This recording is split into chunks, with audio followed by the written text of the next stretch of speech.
ဒီရဲ့လေးလာတဲ့ဆက်မှုကိုညကြိုဆိုပါတယ်အစစ်မဲ့အင်္ဂလိပ်စကားစု15ခုကိုဘယ်တော့မှမိသွားမှာမဟုတ်အောင်ဘယ်လိုလေးလာမလဲသိချင်ကြမှာပေါ့ဟုတ်ပြီဒီနေ့မှာတော့အဲ့ဒီစကားစုတွေကို fluency နဲ့ယုံကြည်မှုရှိရှိပြောနိုင်ဖို့အတွက်ဇလန်တပုတ်ရဲ့ပြီးတော့မညံ့ထဲမှာဆွဲသွားစီမဲ့နီးလန့်တွေကိုတုံးပြီးအတူတူလေးလာသွားကြမှာပါကဲဒီနေ့ဘာတွေပြောကြမလဲဆိုတော့ကျွန်တော်တို့ရဲ့ဇလန်ခီးစဉ်ကိုအပိုင်း3ပိုင်းခွဲပြီးလေးလာသွားကြမယ်ပထမဆုံးတင်ဆက်မှုအပိုင်းပြီးရင်ရှုံထွဲတဲ့ဆက်သွယ်ပြောဆိုမှုတွေအကြောင်းနောက်ပြီးခက်ခဲတဲ့ဆုံးဖြတ်ချက်ချခြင်းတွေအကြောင်းတွေပါမယ်အားလုံးပြီးရင်တော့ပြန်လည်သုံးသပ်ချက်တစ်ခုနဲ့အဆုံးသတ်မှာပေါ့ကဲဒါဆိုရင်အသေးစိတ်ကိုစပြီးလေ့လာကြည့်လိုက်ကြရအောင်ကဲအပိုင်း1ကိုရောက်လာပါပြီခေါင်းစဉ်ကတော့အလို့အတစနစ်တကျပြင်ဆင်ခြင်းပါဒီပိုင်းမှာတော့ပြင်ဆင်မှုနဲ့စီစဉ်မှုတွေတော်တောင်းတဲ့စကားစုတွေကိုလေ့လာကြမယ်ကျွန်တော်တို့ရဲ့ဇလန်ကတော့ဘလို့ project ကြီးမှာမဆိုမရှိမဖြစ်လိုအပ်တဲ့ပထမဆုံးအဆင့်တွေဆိုလိုတာက AI ကိုစနစ်တကျစုစည်းပြီးအခြေခံအုတ်မြစ်ချတာနဲ့စတင်ပါတယ်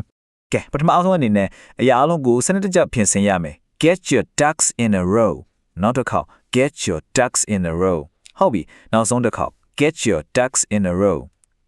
အဲ့ဒါပြီးရင်တော့အားဆိုင်ပြီးလေ့လာရမယ်အချိန်ပဲ hit the books အာယုံဆိုင်ပြီးတော့ hit the books ကဲ hit the books ဒါပေမဲ့အရေးကြီးတဲ့တစ်ခုကတော့ဘယ်တော့မှအချိန်မတိုင်ခင်ဆက်မလုပ်မိဖို့ပဲ jump the gun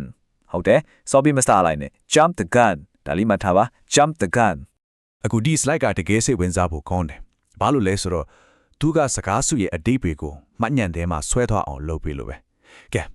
ဒီမြင်ကွင်းတွေကိုကိုပိုင် project လုပ်နေတဲ့နေရာမှာတကယ်ဖြစ်နေတယ်လို့စိတ်ကူးထဲမှာမြင်အောင်ကြည့်လိုက်စမ်းပါကဲပြင်ဆင်မှုတွေပြီးပြီဆိုတော့စကားပြောရမယ်ချင်းကိုအပရိသတ်တွေနဲ့စကားစားဖို့ break the ice အတူတူလိုက်ဆိုကြည့်ပါ break the ice အချင်းတွေကိုပျော်ပြောင်းသွားအောင်လုပ်တာ break the ice ပြီးတာနဲ့အစစ်စင်ကိုအကျုပ်ချုံးပြီးရှင်းပြမယ် in the nutshell ရှင်းရှင်းလင်းလင်းနဲ့လူရင်းတူရှင်းပဲ in the nutshell နောက်ဆုံးတစ်ခေါက် in the nutshell ဒီလိုအားကောင်းတဲ့ပုံရိပ်တွေကစကားစုကိုလက်တွေ့ပေါ်မှာဘလို့သုံးရနယ်လဲဆိုတာနဲ့ချိတ်ဆက်ပေးလာတွေ့တယ်ဟုတ်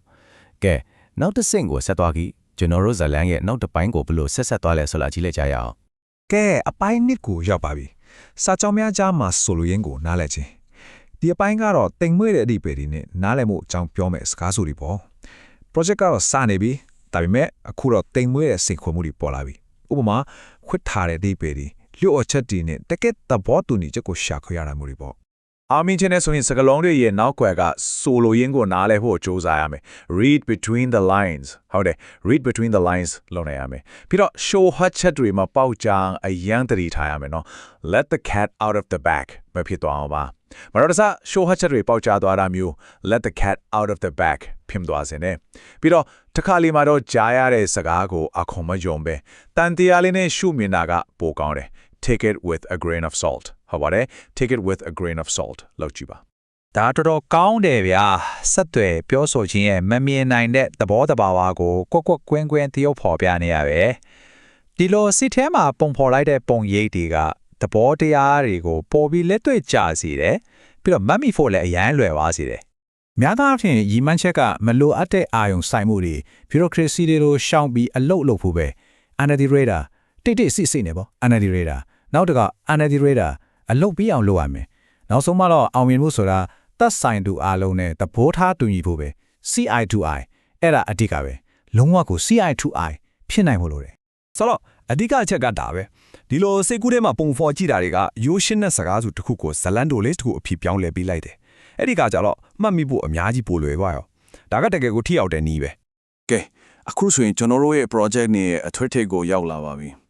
ဒီအချိန်မှာတော့ဆုံးဖြတ်ချက်တွေကတန်ဖိုးကြီးတယ်ရလဒ်တွေကလည်းတကယ်ကိုအရေးပါနေပြီတခါတလေမှာဖြည့်ရှင်းချက်တစ်ခုကအရန်စေးကြည့်နိုင်တယ် cost and arm and the leg တကယ်ကိုစေးကြည့်တာ cost and arm and the leg ဖြစ်နိုင်တယ်အဲ့ဒီအခါကျရင်အဖွဲ့ကပို့ပြီးစူးစမ်းရတော့မယ် go the extra mile လိုအပ်တဲ့ပို့လို့ရမယ် go the extra mile တချိန်တည်းမှာပဲမိဘတင်နဲ့ဆက်ဆံရမဖြစ်အောင်တတိထားရမယ် burn the bridge မလုံးမိဖို့အရေးကြီးတယ်ပြန်လည်မရှိအောင် burn the bridge မဖြစ်ပါစေနဲ့ဒီပုံရိပ်တွေရဲ့စိတ်ခွန်းစားမှုပေါ်တဲရောက်မှုဘလောက်ပြင်းလဲတတိထားမိလားအဲ့ဒါကပဲစကားပြောတဲ့အခါဒီစကားစုတွေကိုအရန်အားကောင်းသွားရတဲ့အချက်ပဲအချင်းဒီအရန်ခက်လာတဲ့အခါရှုံးပေးဖို့ရွေးချယ်စရာရှိတယ် throw in the tower လက်လော်လိုက်တာပေါ့ throw in the tower ဒါပေမဲ့ကြိုးစားပန်းစားလုပ်ခဲ့ရတဲ့တနေ့တာအပြီးမှာတော့အလုပ်သိမ်းဖို့ချိန်တန်ပြီးနောက်ဆုံးတော့ call it a night လုပ်လို့ရပြီဆိုတာတကယ်ကိုတက်တာရစီတယ်ဒီညတက်ဒီလောက်ပါပဲcall it night ဟုတ်ပြီ colon night ဒီနောက်ဆုံးပုံဖော်မှုတွေကရှင်းလင်းတဲ့အဆုံးသတ်ခန်းစားချက်ကိုပေးတယ်အဲ့ဒါကလက်လျှော့အဆုံးပေးတာပဲဖြစ်ဖြစ်ကောင်းကောင်းအနားယူတာပဲဖြစ်ဖြစ်ပေါ့ ကဲဇလန်ကိုဖြတ်တန်းပြီးသွားပြီဆိုတော့အမှတ်ဉာဏ်ခမ်းမတဲ့ဝင်ပြီးတင်ယူခဲ့တာတွေကိုတကယ်ဆွဲသွားအောင်စကားစု15ခုလုံးကိုနောက်ဆုံးတစ်ခါပြန်လည်သုံးသပ်ကြည့်ကြရအောင် အစင်းတင်ထစ်ပြီလားစကားစုတစ်ခုချင်းစီကိုနားထောင်ပြီးကျွန်တော်တို့ဖန်တီးခဲ့တဲ့စိတ်ထဲကပုံရည်လေးကိုပြန်ခေါ်ကြည့်ပါ Get your ducks in a row hit the books jump the gun break the ice in a nutshell read between the lines let the cat out of the bag take it with a grain of salt under the radar see eye to eye cost an arm and a leg go the extra mile burn the bridge throw in the towel call it a night ဒီစကားစုတွေရဲ့တကက်စွမ်းအားကသူတို့ကိုလက်တွေ့အသုံးချတာကနေလာတာပါဒါကြောင့်စဉ်းစားကြည့်ပါလာမယ့်စကားပြောဆိုမှုဒါမှမဟုတ် email မှာဘယ်စကားစုကအသုံးဝင်ဆုံးဖြစ်မလဲလက်တွေ့အသုံးချခြင်းကသာတကက် fluency ကိုတိစောက်ပေးနိုင်တာပါ